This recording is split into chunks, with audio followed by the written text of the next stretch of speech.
যে দেখো ভাটিতে বন্যার পানিতে ডুবে গেল মানুষের বাড়ি ঘর, চারিদিকে থই থই আশ্রয় পাবে কই, অসহায় ভাসছে বানের উপর।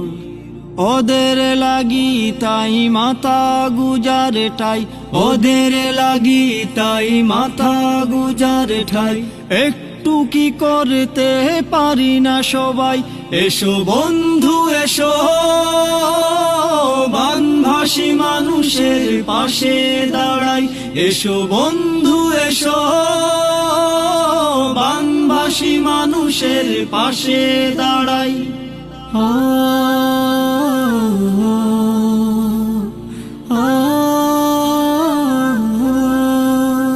ওদের ছিল কত তোমার আমার মতো সাজানো